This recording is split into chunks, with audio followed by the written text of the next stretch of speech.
Bien, señores, estamos de regreso con Matinal. Gracias por seguir en sintonía. Damos la bienvenida a nuestro invitado del día a propósito del proceso electoral que cerró en el día de ayer, Alejandro Moreno Cárdenas, quien es el presidente de la Conferencia Permanente de Partidos Políticos de América Latina y el Caribe, COPAL, y presidente del Partido Revolucionario Institucional en México. Bienvenido, un placer tenerle con nosotros. Estuvo encabezando la misión de la COPAL aquí en República Dominicana durante el proceso que tuvo lugar ayer y que, bueno, a nivel de cómputos continúa en el día de hoy. Bienvenido, un placer tenerle con nosotros. Muchas gracias, Laura. Gracias por la oportunidad de poder platicar con su gran auditorio. Amigo Percio, mi querido Alberto, creo firmemente que hoy en República Dominicana se están dando pasos para la consolidación democrática.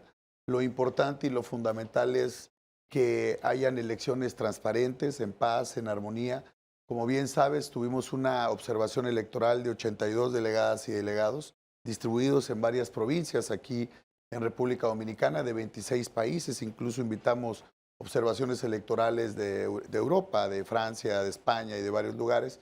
Y lo que queremos nosotros es ir cada día mejorando la fortaleza de las instituciones democráticas. Pero ¿cómo vio en la conferencia de partidos políticos, la COPAL, el proceso electoral del día de ayer? Porque sin duda que hubo una votación que disminuyó en el término que regularmente se vota en el país. Todavía no tenemos oficialmente el porcentaje, pero como está marcando, va a estar por debajo del 50%. ¿Cómo usted observó el proceso electoral en sentido general? El proceso electoral transcurrió, estuvimos en las casillas, algo muy importante.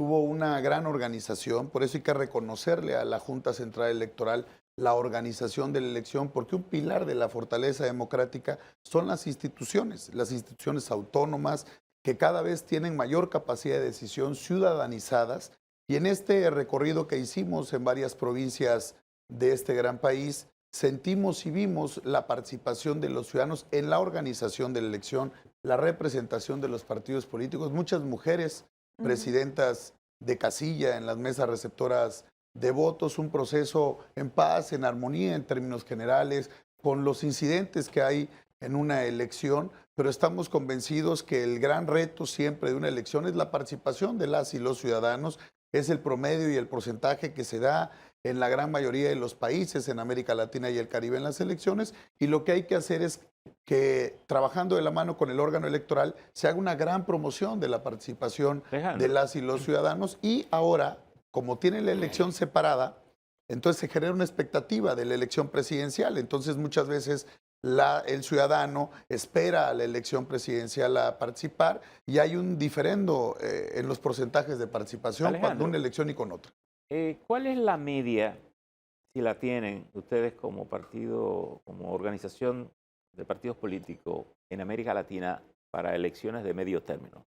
Las elecciones de medio término, mi apreciado Percio, están en el 40 y 44% en la media de América Latina y el Caribe. Incluso tenemos porcentajes muy bajos de votación en algunas regiones que rondan en el 33, 34%. Eso no quiere decir que nosotros veamos eso como un augurio para las elecciones de medio término, pero lo importante es estimular la participación política, que las y los ciudadanos participen, y lo que nos va a dar paso a una fortaleza democrática es el respeto a la decisión del voto popular. Una vez que el proceso electoral culmina, hay que darle vuelta a la hoja, hay que prepararse, y todo lo que se comprometieron en campaña hay que cumplirlo. Fuera de este aspecto de participación, ¿qué espacios de mejora identificaron en el recorrido que hicieron ayer? Mira, nos dimos cuenta también en la organización de la elección, hemos observado varios procesos electorales y presidenciales, y lo que hemos visto, a diferencia de otros países, por ejemplo, la organización, el material, el podium de votación, que también no se da en otros lugares de América Latina, porque muchas veces el podium es totalmente cerrado. En México se le llama mampara, por poner un ejemplo.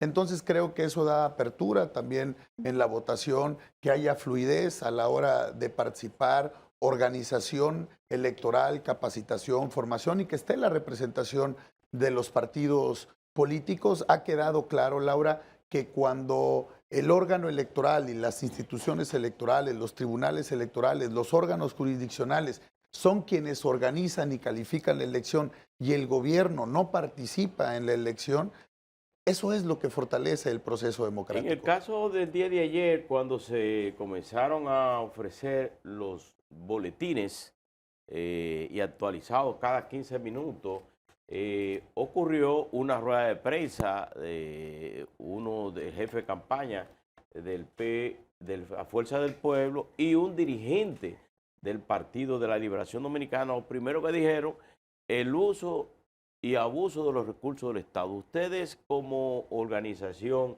como COPAL, ¿vieron eso en el proceso, que hubo alguna intervención de compra, de ese tipo de cosas? Mira, estuvimos en un despliegue de la misión y observación electoral en distintas regiones del país. Lo que observamos fue que había fluidez en la elección, una buena organización del proceso electoral. Por eso comentábamos que la Junta Central Electoral merece un reconocimiento, porque organizar una elección nacional, estas elecciones municipales, también tiene y va de la mano de organización, de capacitación, de formación y de una gran participación ciudadana, porque al final del día lo importante es que son las y los ciudadanos los que participan en la organización de la elección, y los partidos están en la representación para validar y para darle validez también al transcurso del día de la jornada electoral. Pero lo que nosotros hemos visto y que ayuda mucho al proceso es que hay que tener mesura, hay que tener responsabilidad. Lo más importante del proceso electoral es el voto libre y secreto de los ciudadanos,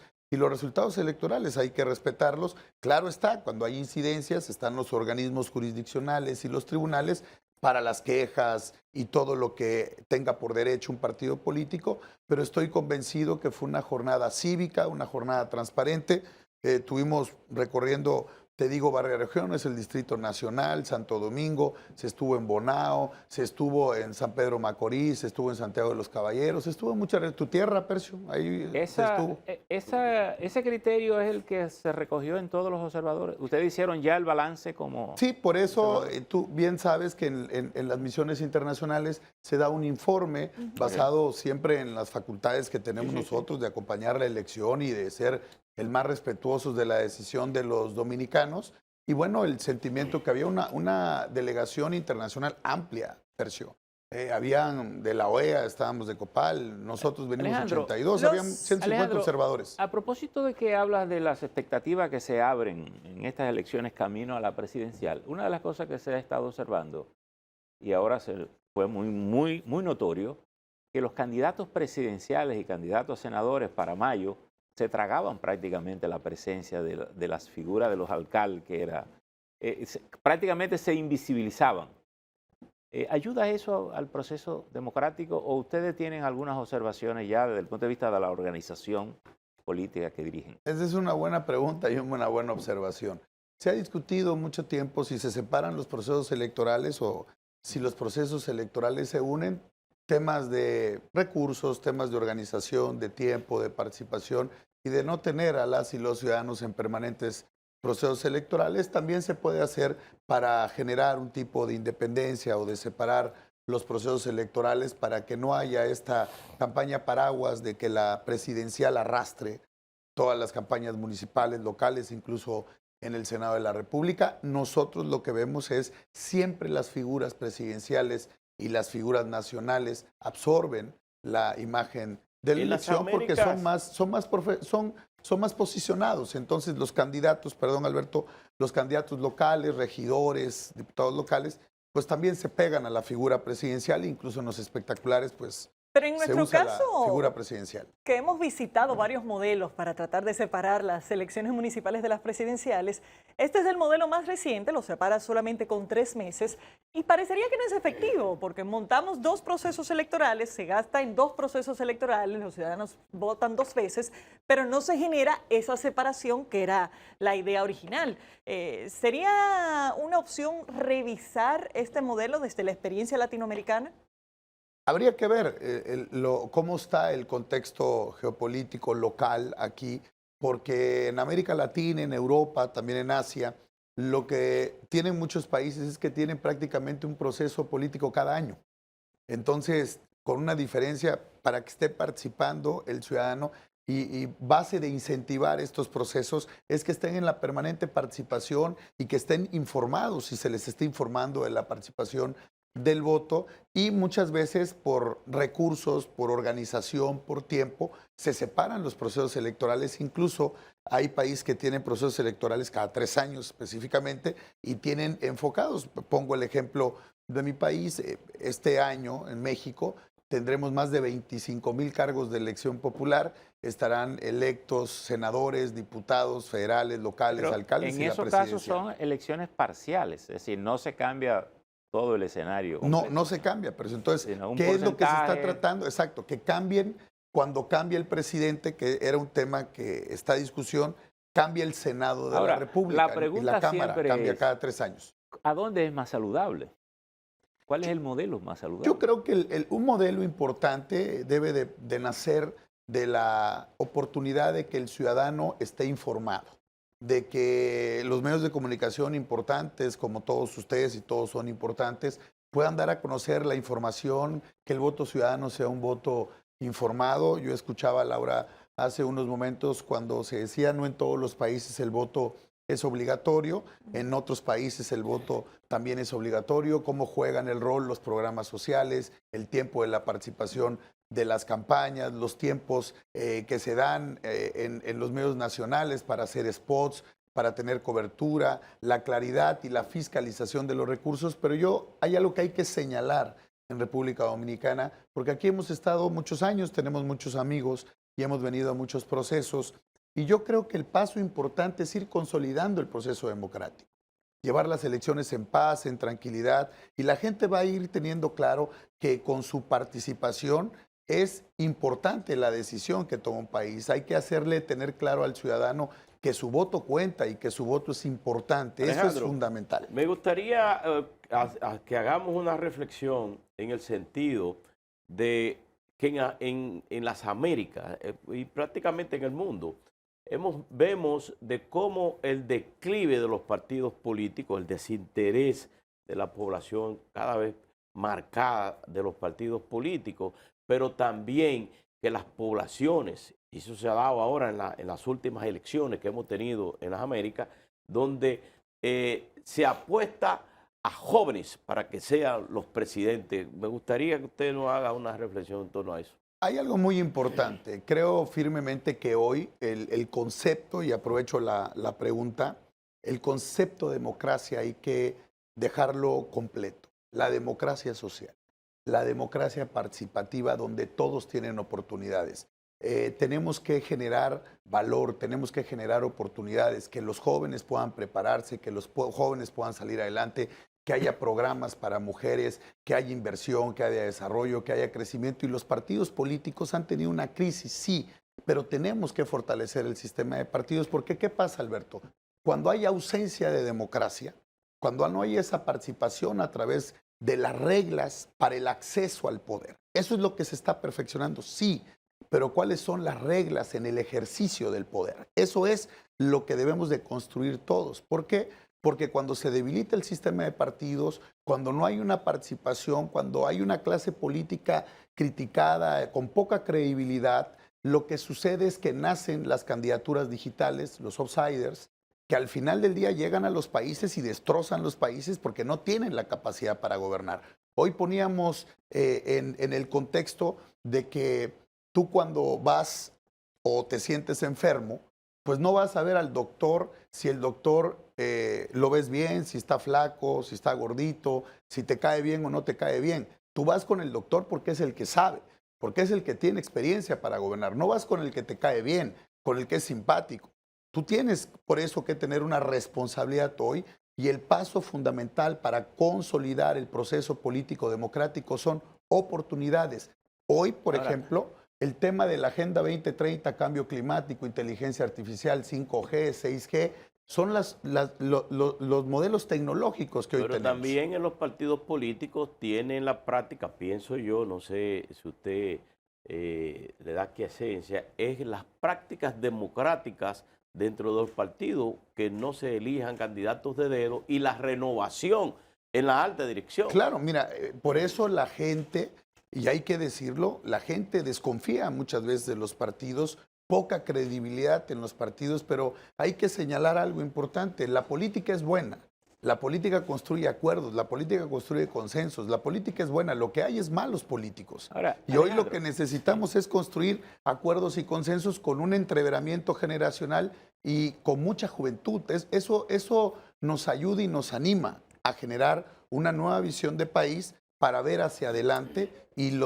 la crítica constructiva y la autocrítica que tenemos que hacer los partidos es que eso es lo que ha fallado. Pero se está trabajando en ese sentido porque parecería, por lo menos en el caso de República Dominicana, que a las cúpulas partidarias todavía le cuesta asumir ese relevo generacional. Y al mismo tiempo el proceso se ve cada vez más una desafección política que empieza a ser mucho más marcada en los jóvenes. Entonces, ¿cómo cerrar esa brecha que se está generando entre partidos y la situación en que la juventud se siente respecto a la política? Hoy en estos días que estuve aquí en su bellísimo país, hace 3 días, tuve la oportunidad de ver muchos jóvenes, mucha participación de jóvenes. Y yo creo que los jóvenes lo que quieren, y lo sabemos, es participar. Porque a los jóvenes no se les dice qué hacer. A los jóvenes se les escucha, se les impulsa, se les apoya. Y los jóvenes también van a estar donde sean escuchados. Y algo que han tenido los partidos políticos, todos, incluso el nuestro, es este proceso de relevo generacional que tiene que ir implícito en un proceso transparente, abierto, al interior de los partidos políticos, y muchas veces la ausencia de democracia o de participación o de acuerdo político en un partido lo que hace es que haya decisiones en los partidos, divisiones en los partidos y nacen Alejandro, otras opciones. planteaba el tema de la virtualidad, que parece que es un tema planetario, pero en América Latina está muy marcado. La población mundial es de 8.100 millones de personas, más o menos, en el mundo. Y el 62% de esa población tiene un celular en sus manos. Lo que quiere decir que ha liberalizado mucho y se ha alejado de los partidos, se aleja de los gobiernos y plantea desafíos importantes, de comunicación incluso. Y yo creo que los gobiernos democráticos han tenido también un problema de entendimiento de cómo aperturar. Tenemos una sociedad libre que expresa todo. Tienen que gobernar todo el mundo hablándole al mismo tiempo. Sin embargo, a veces los gobiernos y los partidos pretenden seguir siendo reservados, con gobiernos informadores, y hay un problema comunicacional. ¿Cuáles desafíos nos presenta a la democracia esa realidad planetaria que nos llega desde fuera? Sí, como bien dices, ¿no? Ahora comentaban la realidad hemisférica, ¿no? y global que hay en términos de comunicación, en temas de tecnología. Hoy, con la inteligencia artificial, pues puedes hacer spots, puedes hacer cualquier relación de campaña, cualquier comunicación. Y hoy el celular se convirtió ya en una herramienta, y pongo siempre el ejemplo de nuestro país, podemos poner el ejemplo también de República Dominicana. En México, el 92% de los jóvenes tienen un celular. Entonces, la comunicación llega, bueno, no es un tema... Aquí hay 11 millones de personas y sí, hay 9.700.000 celulares. Entonces, ¿qué es lo que ha pasado? No es solo el tema ideológico que discuten los partidos políticos, no, hay que ver las causas, las necesidades, lo que vive el ciudadano, lo que vive día el ciudadano, porque ¿qué es lo que quiere el ciudadano? Mejorar, no estar estancado, tener oportunidades, que su hijo pueda ir a la mejor escuela, que pueda tener servicios de salud, que pueda tener un empleo. Entonces, los temas tecnológicos van a jugar un papel importante, las redes sociales juegan un papel súper importante, no solo Facebook, X, ahora lo que se está trabajando con el TikTok. Entonces, necesitamos nosotros estar preparados para esta era digital. Mira, el tema de la inteligencia artificial, que es un tema que nos va a pegar duro en América Latina y el Caribe, 150 millones de desempleados en los próximos años. Y lo que tenemos que tener es que hoy hay que tener la claridad de que un software va a hacer el trabajo de 9, 10 abogados. Entonces van a haber muchas pérdidas de empleo. Entonces tenemos que preparar a los jóvenes, tenemos que preparar a la sociedad para esta era del conocimiento, la cuarta revolución industrial. Y lo que necesitamos es aprovechar esta revolución industrial. Estuve viendo los indicadores de República Dominicana como país, porque al final del camino, después de las elecciones, hay que ver los resultados como país. Manejos como la pandemia después del 2019, República Dominicana estuvo en los primeros 5 países en el manejo de las economías, en el manejo de la pandemia. Hay crecimiento económico, hay inversión, hay desarrollo, hay seguridad. ¿Qué necesitamos? Ir mejorando, ir perfeccionando y instituciones sólidas, democráticas y de impartición de justicia robustas. Porque si tenemos el equilibrio de poderes, tenemos una oportunidad firme para fortalecer el desarrollo democrático dominicano, y yo quiero felicitar al pueblo dominicano que participe libremente y que ejerza su derecho al voto. Alejandro, muy brevemente, y cambiando un poco el sombrero como presidente de COPAL, y pasemos a tu faceta como presidente del PRI. Tienen elecciones en 4 meses en México. Sí. ¿Cuáles son las expectativas? Las elecciones en México van a ser competitivas. No es fácil, Laura. El proceso político en México se ha polarizado fuerte por un mensaje del gobierno de polarización, de división, y siempre hay que convocar al diálogo y a la unidad nacional en un proceso político. Hay 2 coaliciones o alianzas como están acá: la alianza oficialista con 3 partidos políticos, la coalición opositora que somos nosotros y un candidato de un partido político más pequeño en México. Vemos con gran ánimo la participación. El gobierno cada día más tiene ese rechazo de la sociedad. Estamos creciendo, van a venir las elecciones al Congreso y bueno, están habiendo presencias sólidas en México de inseguridad. En más del 60% del país, Laura, no se puede transitar en México. No hay resultados en salud, no hay resultados en educación, y creo que esta propuesta que se dio para mejorar el país en los últimos 5 años no ha dado resultado, y por eso lo que necesitamos hoy es una propuesta fuerte. Tenemos una candidata en Xóchitl Gálvez, una mujer honesta, íntegra, que viene de abajo, comprometida, y que estamos enfrentando la propuesta del gobierno. Pero la buena oposición es la que critica y propone. La buena oposición es la que construye a favor del país, y la buena oposición no es la que se queja. La buena oposición es la que trabaja y la que construye para ganar el poder en las próximas elecciones. Moreno Cárdenas, muchísimas gracias por Muchas gracias. su visita, y nos honra su presencia aquí. Muchas gracias, Alberto. Gracias, Laura. Gracias, Percio. Gracias a ti, Alejandro, y estaremos Gracias. dándole mucho seguimiento al proceso en México, porque en cualquiera de los casos parece que una mujer presidirá a México. Así que ya veremos lo que ocurre y de cuál de los bandos resulta. Señores, Aunque dirían los mexicanos, aquí somos todos machos. bueno, eso está por cambiar. Señores, despedimos a Alejandro Moreno Cárdenas, presidente de la Conferencia Permanente de Partidos Políticos de América Latina y el Caribe, presidente del PRI de México, y de esta forma llegamos también al final de esta entrega. Gracias por la sintonía. Nos vemos mañana.